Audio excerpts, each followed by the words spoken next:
Alrighty, we're going to get started then. So again, thank you for everyone joining us for this session in our Exercise Oncology Education Week with a focus on health coaching and what we are doing specifically within our exercise oncology programs to really build a positive motivational climate.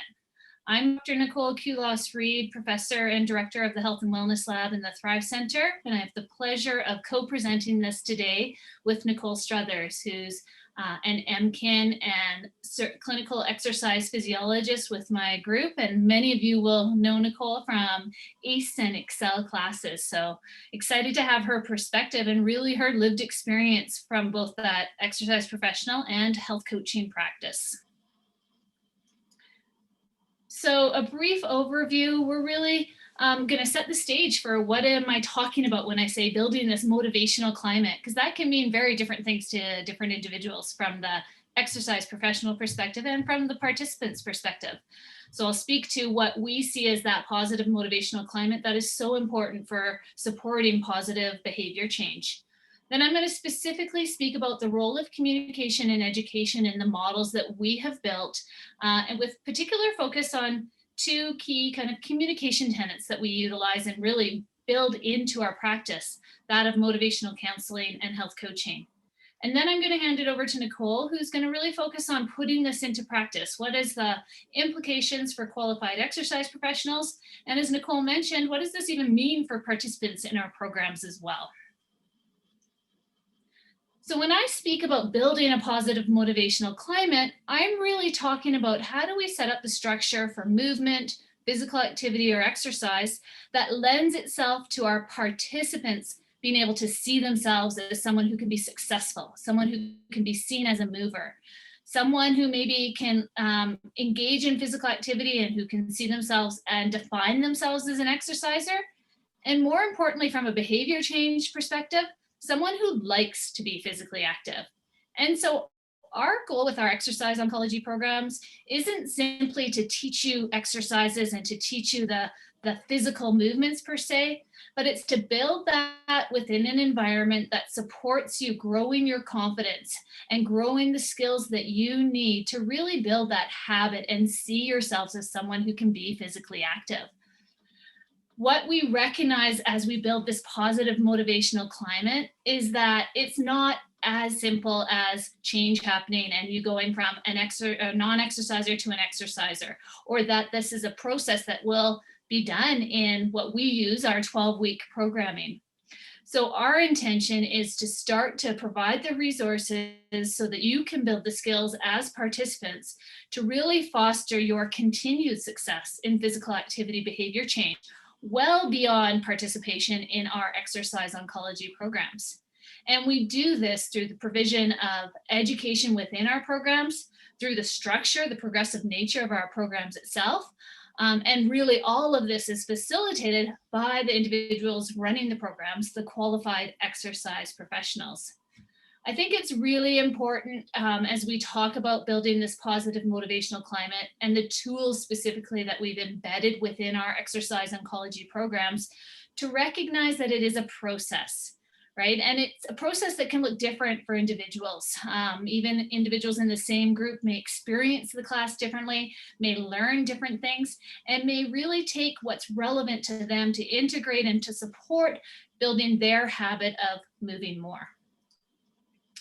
So there are a couple of really key communication tenets that we've built in over the years to really support building this positive motivational climate. And the first one is known as motivational counseling. Initially, or you may know this as motivational interviewing as it was first defined. But the definition for this communication style is really a client-centered, directive method for enhancing intrinsic motivation to change by exploring participants and resolving their ambivalence. So there's a couple key points I want to highlight here. And the first is that it is client-centered, and it's this idea that the individual, in this case, the participants in our exercise oncology programs, ultimately are the experts in their own life. And so they are the ones responsible and the ones for directing where they want change to happen and how they really want that to happen. The second piece I want to highlight is this idea of intrinsic motivation.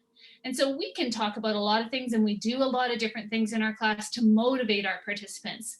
But ultimately, we're trying to go back to that positive motivational climate and have somebody like engaging in physical activity and want to do it for reasons that it feels good, that it is helping them achieve their goals, some of which may be extrinsic to them, but it really comes down to that internal sense of seeing themselves as an exerciser and enjoying some aspect of this movement opportunity.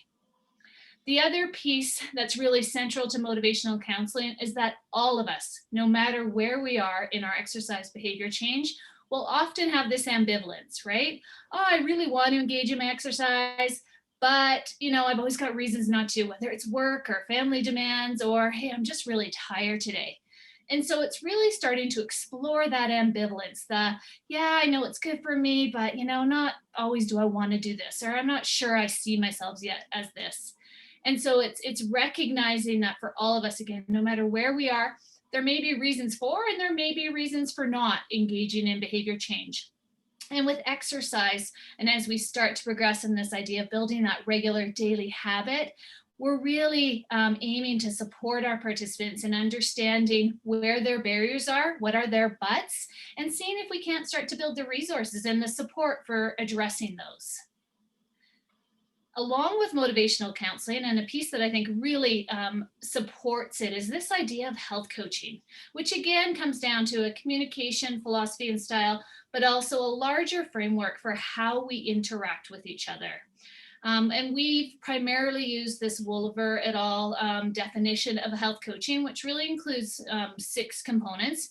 And you'll see this overlap really with motivational counseling and why together they may be really a nice fit. So similar to motivational counseling, health coaching is first and foremost participant-centered. So it is really directed by that participant, the individual. The second key tenet is that it builds on a coach-participant relationship. So similar to motivational counseling, where we have this expertise and this engaging and a dialogue that happens, that's what we really want to see and foster with health coaching, that we have this expertise of these qualified exercise professionals, and where do they come and what resources can they bring and support can they provide to really focus on where the participant wants to go in terms of their behavior change. So along with those 2 pieces, the central components of health coaching are really to develop participant determined goals. And so both myself and Nicole will talk about this application within goal setting and what that looks like within our positive motivational climate. It relies on this development of a self-discovery process to find solutions, to see where you can address those buts, those barriers, and that is really guided by that individual. There can be 101 ways to come around a problem, to develop a habit.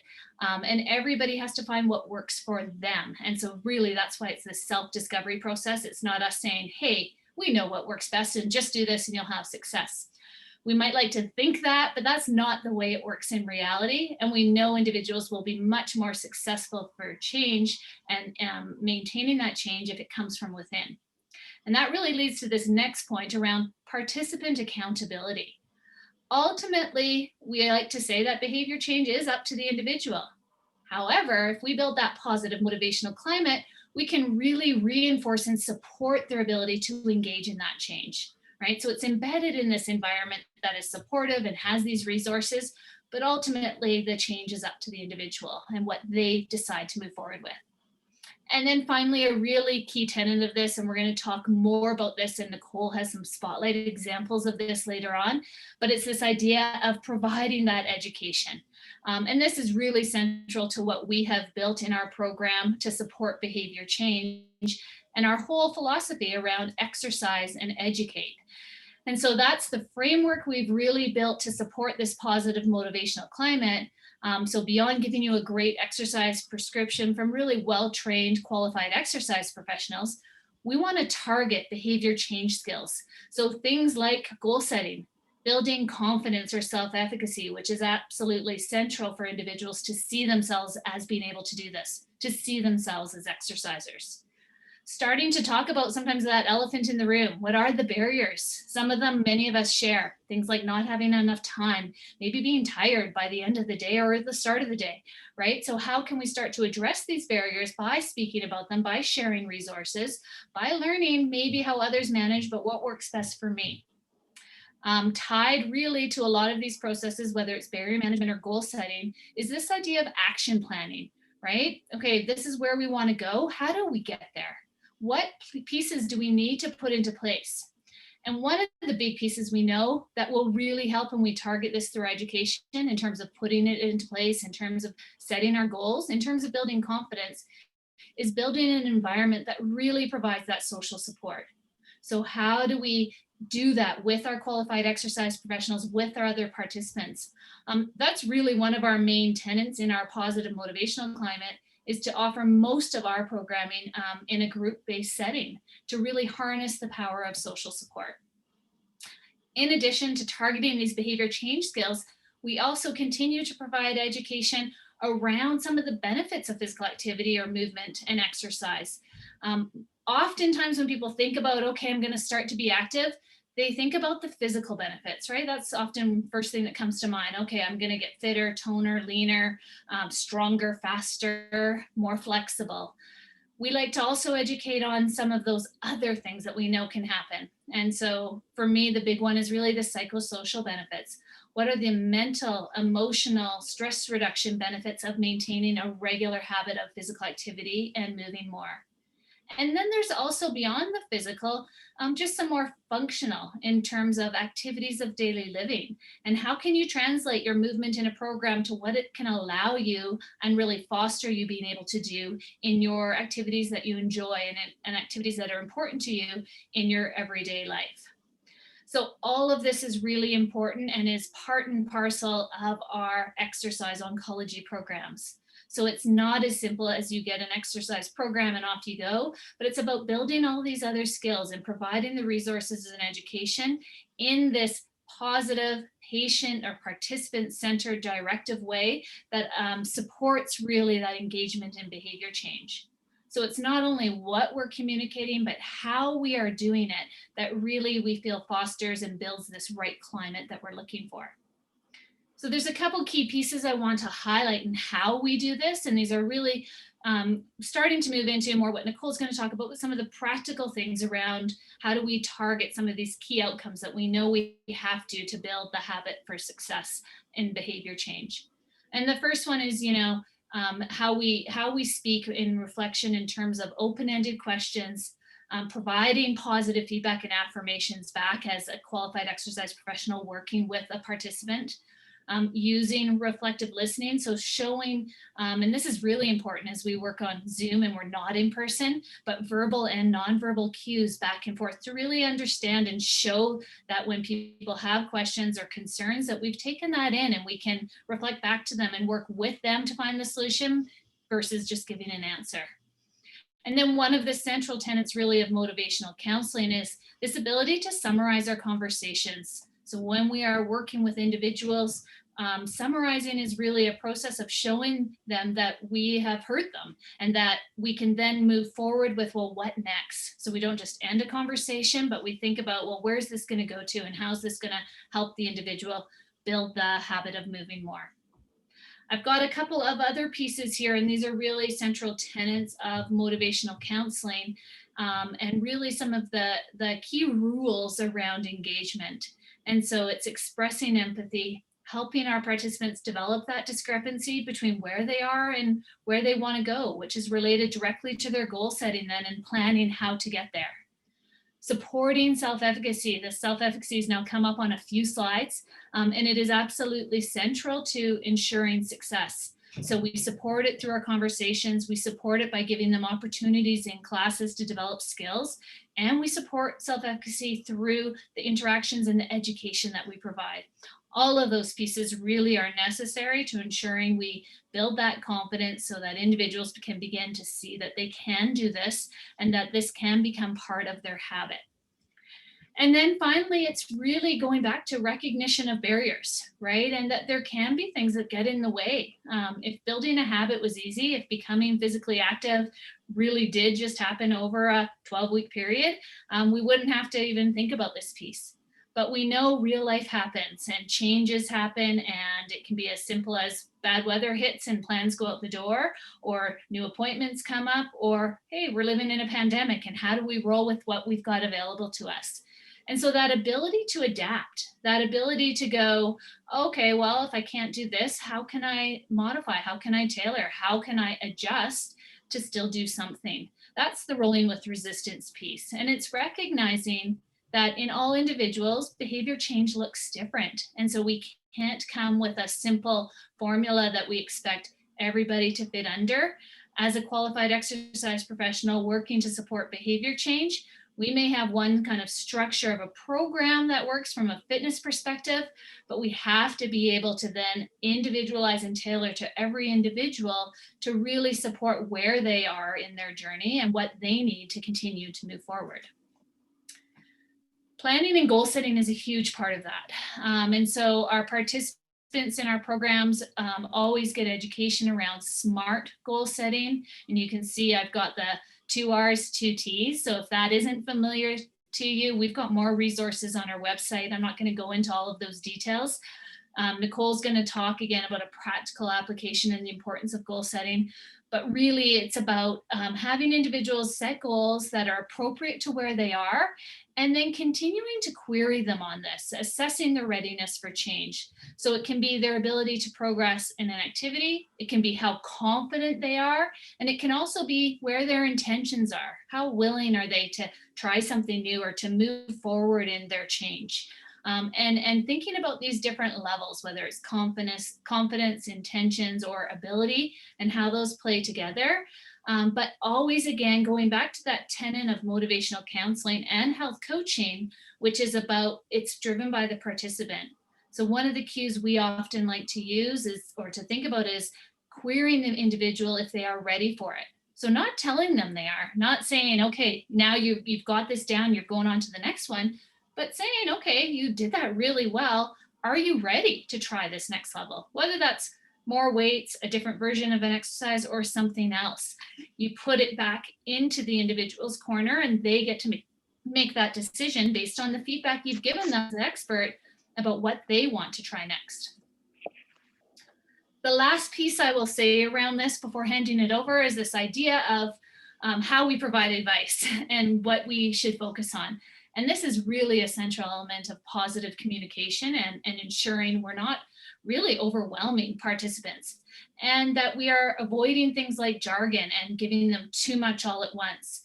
You know, we've set up our exercise oncology program with education built in progressively over the course of the weeks. And then, of course, if it's participant driven and they want something different or more information at different times, that health coaching format and feedback would come to play in terms of, you know, we might skip something or jump onto something or really be focused on one thing for a longer period of time. So it's having that menu, it's being patient or participant directed, and really, you know, as we provide information, asking questions to see if we're hitting the right elements or if there's other pieces. So often we talk about this elicit, provide, elicit, where we question, see what they're asking, give some information, and then ask questions again about whether that information is helping them to move forward, right? Oftentimes as experts, we want to come in and there's a whole bunch we want to tell individuals, and we can just do this information overload. And so pulling it back and seeing if what you've provided is what they actually need can be a really important step before moving forward and further supporting their behavior change. When we do all this and we build that positive motivational climate, we harness really, I think, this power of connection with a qualified exercise professional as the leader, but with the others in this group environment, whether it's in person like we were used to prior, or whether it's Zoom online, and our ability to really target and connect with individuals even virtually. But it is this building connections with others, which I think is really the key element of that environment that we build, that further fosters beyond the education, beyond how we talk, but really fosters that sense of community that supports their behavior change. And so with that, I'm going to hand it over to Nicole to now really talk about this role of the qualified exercise professional from her perspective as a CEP and as a health coach. And really, how do we build that support and use our knowledge, but continue to work within our scope of practice to facilitate effective behavior change? So Nicole, over to you. And have you got the control of the slides? You can go on to the next slide. Thank you. I do not, so I'm gonna let you keep flipping through for me. There you go. Hello, everybody. So thanks so much, Nicole, for that introduction and just for the information you provided. So before I jump into just chatting a bit more about how we can implement this in our exercise classes, I just want to highlight the importance of the information Nicole just provided to you. I actually did pursue a health coaching program as well, because although I have years of schooling, I have years of experience working as a personal trainer and designing programs, I came to the conclusion that I really make somebody do something. I could design a really, really good program, not gonna lie. I could like sell it as gold. And I'd be like, if you paid attention to this, you did every day, we could change your life. But if you can't convince people to adhere to the changes and to create these new habits, and essentially all those skills are lost. So I can't underestimate just the importance of these behavior change skills and trying to help people create these new habits. So I think in terms of the role of the QEP, the qualified exercise professional, communication to support behavior change is huge. So how you interact with people, how you kind of guide them through the process of exercise to empower them and help them to reflect on their journeys is going to be so important. I always tell my classes at the beginning that I'm going to have some options for education topics. We're going to dive into them. We're going to have some group discussions, because I don't want you to just be active with me for the next 12 weeks. My goal is to have you make these changes and to create habits that sustain you for the rest of your life. So although I want you to join me for 12 weeks, I want you to continue to exercise beyond the classes with me. With that being said, you do want to consider whether you're doing more one-on-one or whether group classes. So that can kind of change the approach a little bit. With oh, can you guys hear me okay? Yeah, just maybe keep your mic up a little bit, Nicole. I don't know if it's going in and out a bit. Is that better? Let me just check my connection here. Is that any better there? No? Yep. Okay, I'll try to not move as much. Maybe that's part of it. So what I was saying, just consideration of whether you're doing one-on-one or group classes. So in one-on-one, you have a bit more opportunity to dive into the details, to really jump into their barriers, to help them plan for those. In the group, it'd be more opening it up to the group and having them kind of learn from one another. So I think that's also a really important distinction. So we'll go next slide there. Next slide. Yeah, perfect. So motivational climate, thinking about how we can incorporate these into before, during, and after our class structure or one-on-one session, whatever you're doing. So agenda setting is really important. Asking people, what are your motivations for coming today? Why are you here? What got you to class today? So they start to think about and process, like, why am I here? What am I doing? Like, I signed up for this group class, but maybe I'm here because I really enjoy the social connection, or maybe I'm here because I really want to challenge myself, or maybe I'm here because I know I'm going to feel better at the end of the day. What changes are you hoping to see? What will your markers for seeing change be? So kind of prepping them to start thinking about what they are getting out of the exercise session. I think as well, a lot of it comes down to creating a safe and welcoming space for people. So if you create a space where people are comfortable, you welcome them in by name, you check in with them, you still learn something. I'm going to try taking out my headphones and see if that's better. Is that any better if I'm here like this? Yeah, that sounds okay, Nicole. That sounds okay? Okay, thanks. Sorry, guys. Let me just turn my volume. Okay, let's jump back in. My apologies. Thank you for letting me know the audio is not great. I think as well, keeping it fun and engaging. So if we can try to just keep things light and keep people joking around and having fun, they're going to be more involved in the process and they're going to want to come back and to continue. So with that, patients know and participants know that they should be exercising, right? And so we all know what we should be doing, but it's trying to put into place these little steps to help us really make those behavior changes. So during class, you can kind of keep checking in with people. What do you want? How are things going? How are you feeling? How can we adjust these exercises to fit your needs? If someone has knee pain, right, we want to know that so we can help them adjust the exercise so that they don't leave the class feeling deflated because they're in so much pain or they just really did not enjoy the movement classes. I mean, as exercise professionals, there are ways that we can change things. And so we can make it and fit their needs, like Nicole was saying earlier, that tailoring piece. I think another important thing is that, as Nicole alluded to earlier, we all have that ambivalence within us, right? So we both have arguments for change and against change. So we want to try to get participants to think about their reasons and motivation for change.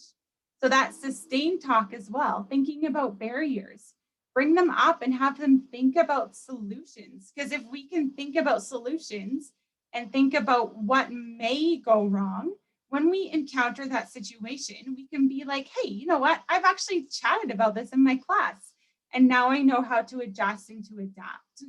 So if we can help them move in the direction of action or call forth the benefits of a change, that may help them to get one step closer to more of that maintenance and ongoing habit creation of movement. All right, next slide. So continuing with the engagement piece, providing motivational feedback during the class. Some simple strategies are just remind them to check in with how they are feeling. So often at about the halfway of a class, I'll be like, okay, I want everybody to check in with what your intention was at the beginning of class. Were you here just to get movement, get the body going a little bit and feel more energized? Or were you here to like have a really big workout because you have extra energy? So check in. How are you doing with that? How are you meeting that agenda that you set? I think the ability to provide verbal feedback, especially in an online setting, is really important. And so I'll often check in, give me a thumbs up, give me a shaky if that didn't feel right, or a thumbs down if you have no idea what I'm talking about. I'll also use a 1 to 5 finger, 5 being like the hardest you've ever worked. Give me a number as to where you're at. And so that kind of just helps them to check in with themselves and then make adjustments if needed. And it gives me feedback as well. And then, as we mentioned, modifying those exercises if they aren't going well to really help people feel like they have some control. So next slide. At the end of class, I think this is also a really cool time that we can try and incorporate some of that motivational counseling. We have this lovely stretching time. It's a built-in cool down. And so we can use this time here to help facilitate community, to help facilitate those education topics. So often we'll email these out beforehand. I'll preface it and be like, hey, we're going to chat about this on this specific day.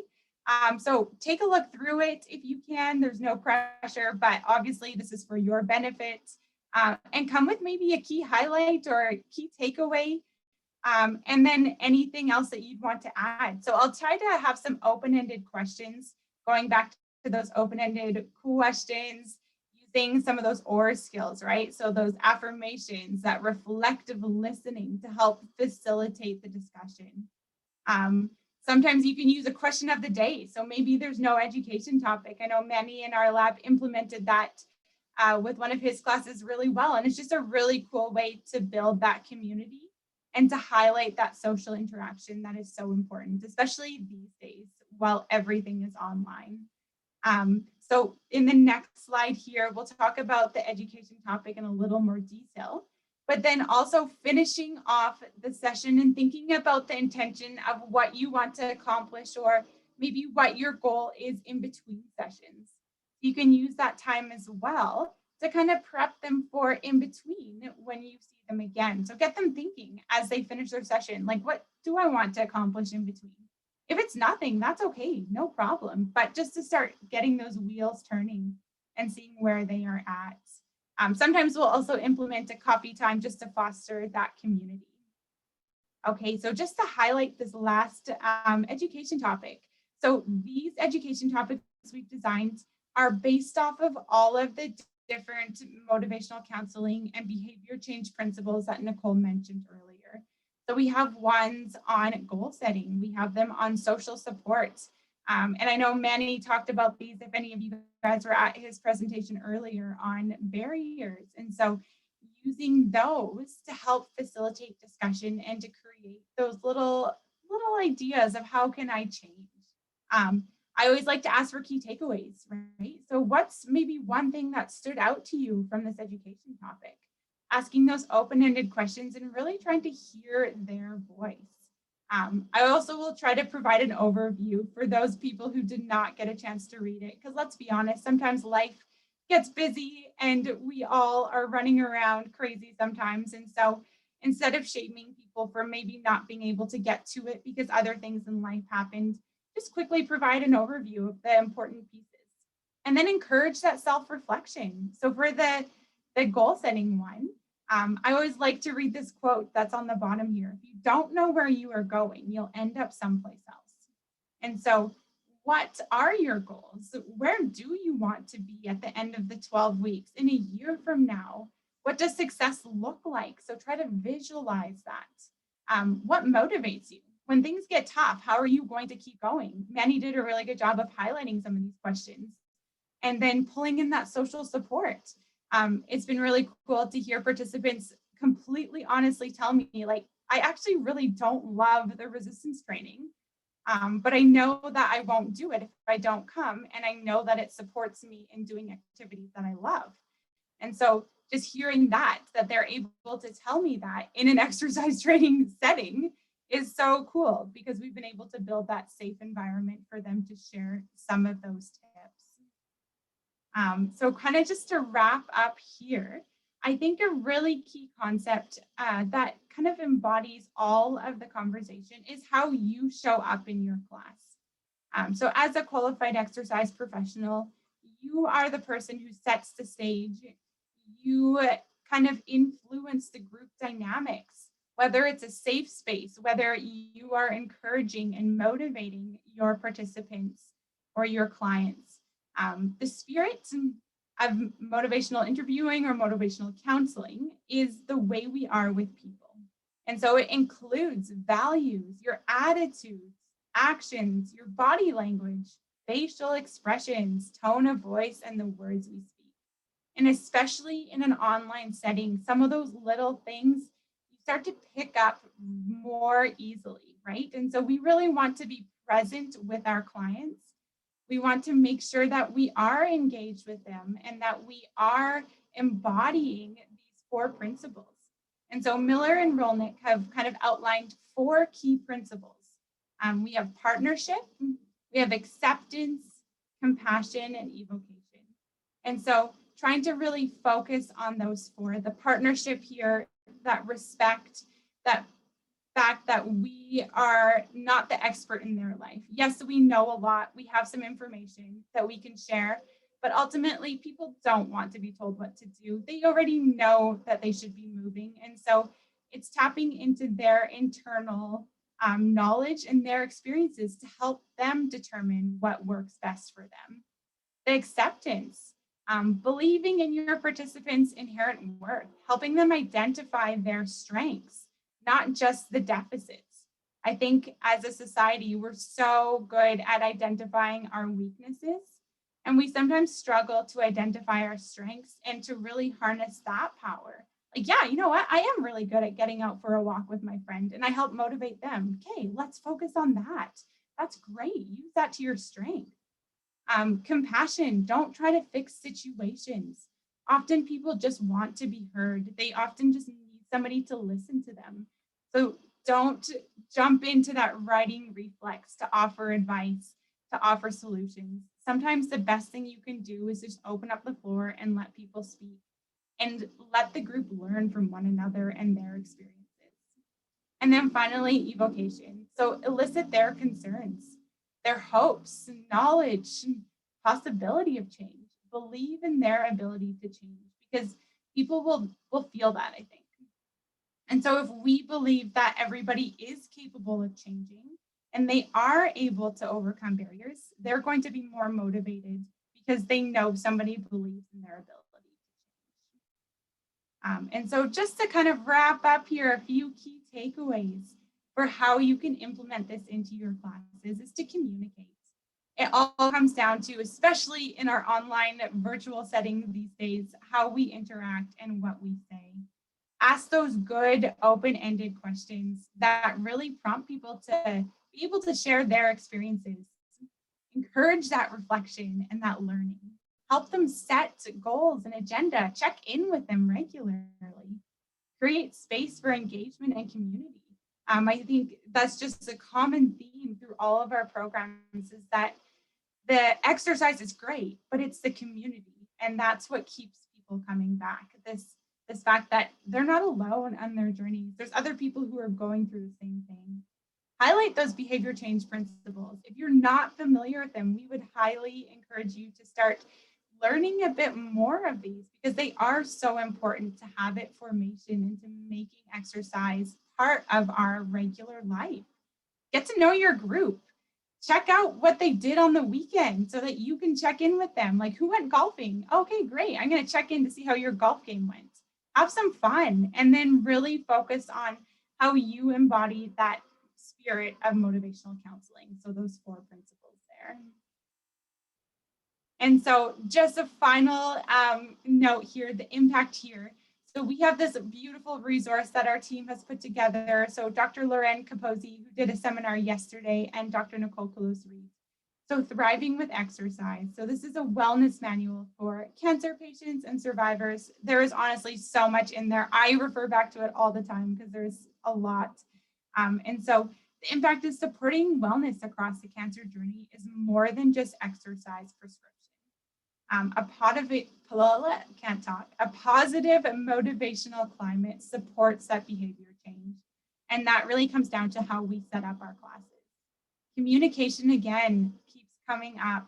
Using those principles of motivational counseling and health coaching may be tools that support exercise adherence and maintenance. So really just learning and growing in those skills there. So we have some resources here for you if anybody is interested. And then if you have questions, we'd love to hear.